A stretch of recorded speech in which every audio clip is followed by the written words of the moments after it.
This is the plaintiff, Randall Kearns. He says he was driving his car at 3:30 in the afternoon, came to a flashing red light, stopped, looked both ways, and started pulling out when the defendant rear-ended him. They got out of their cars. The defendant seemed very nervous and rushed, and as it turns out, the information the defendant gave him was invalid. He's not about to let the defendant treat him like a darn fool, so he's suing him for the $2,652.34 he's owed.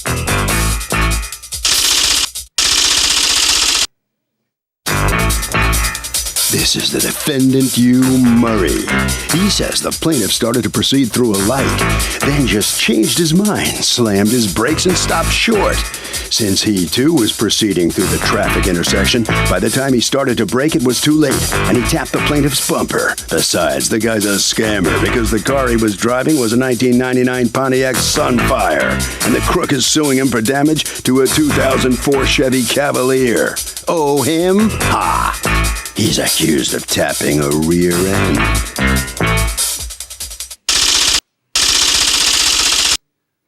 All parties, please raise your right hand.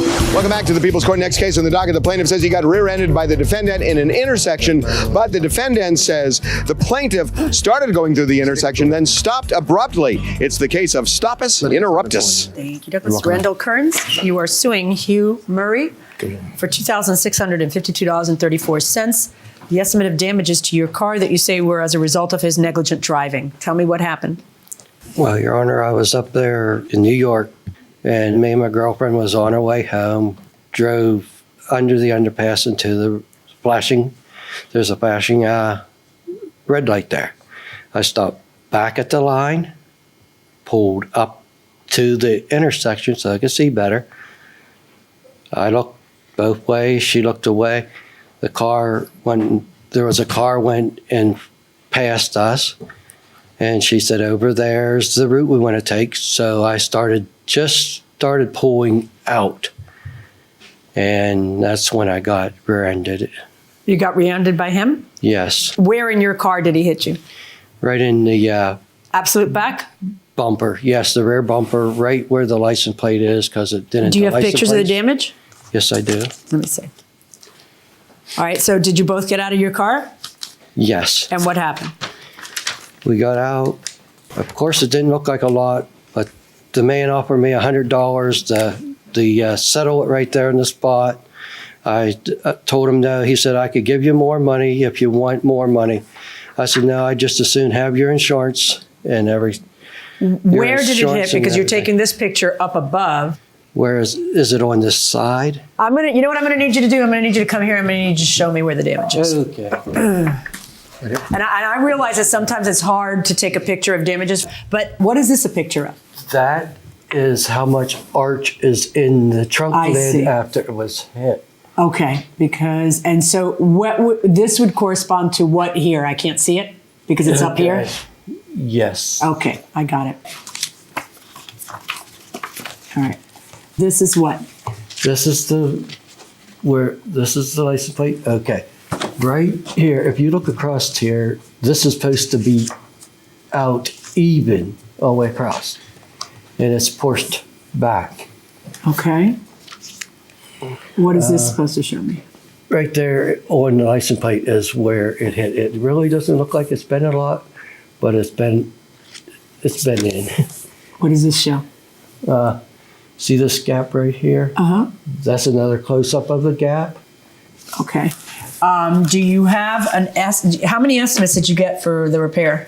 I got one estimate. Yeah, go ahead and go back and hand me the estimate, please. Oh, by the way, did you folks call the police? No. Why not? Your Honor, because at the time I felt that since we were able to drive away, that it wasn't necessary. What do you think about that now? I think I ought to call the police every time because since they didn't investigate it, I had to do most of the work at finding his insurance companies and stuff all by myself. Okay, but didn't he give you his insurance company's name? I just got information off of his... Did you call whatever information you did get? Yes. And what'd they say? They told me he wasn't insured in the state of New York and his vehicle... Whose idea was it not to call the police? Yours? Yes. Yeah, bad idea. All right, so what happened? Mr. Kearns and I were both waiting, and I was behind Mr. Kearns at the light. I have pictures of the light and the turn that we were at, and when... What year is this car?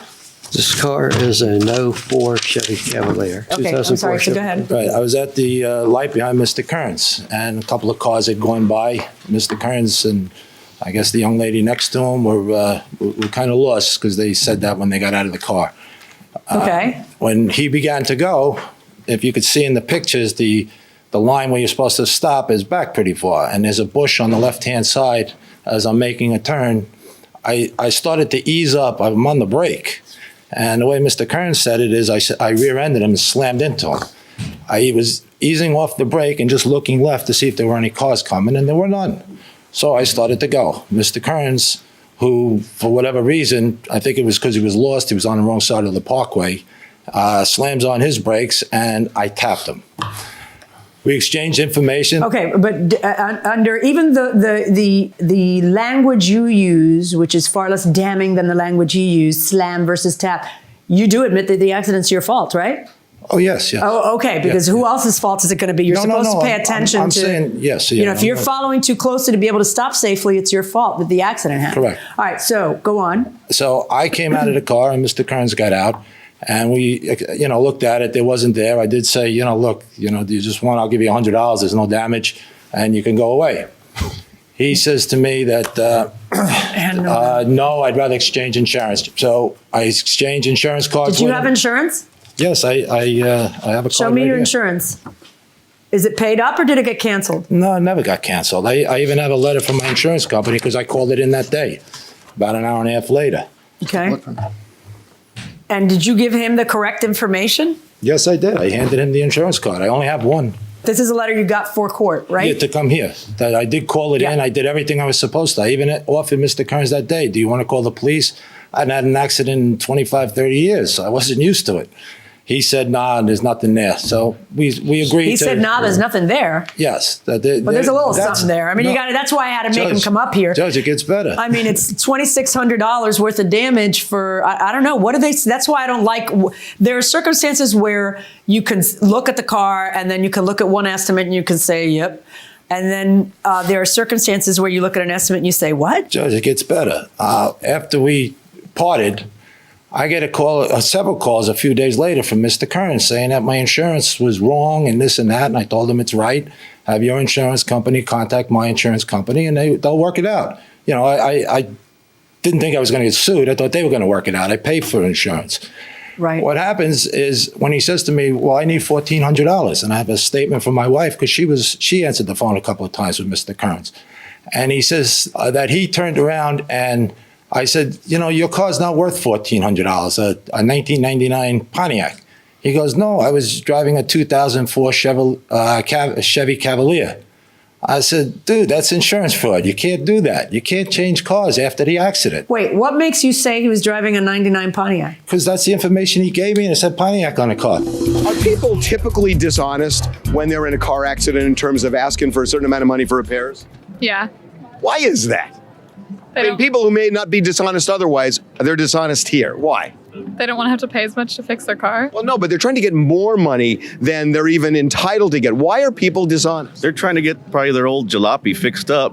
They have probably had damages before that. They just want to get it fixed. Yeah, but what I'm asking is, would otherwise honest people become dishonest in a car accident case?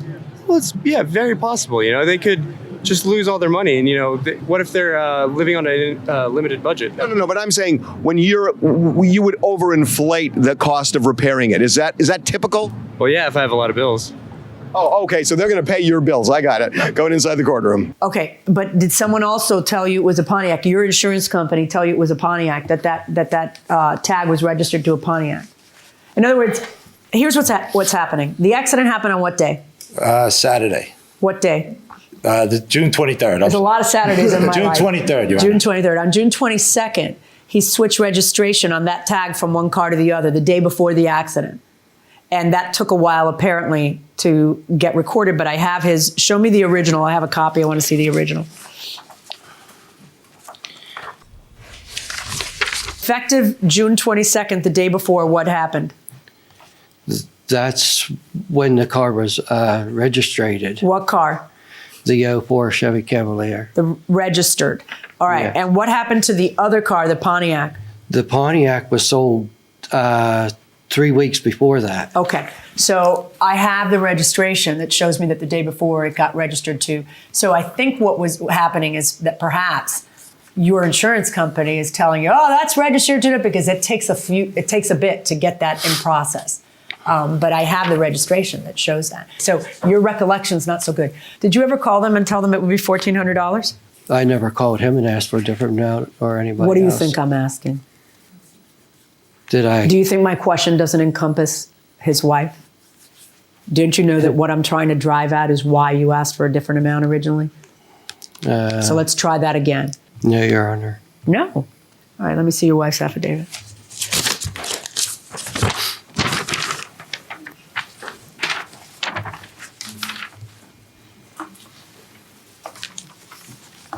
He also tried to extort $1,400 from me for his car repair. That's not extorting.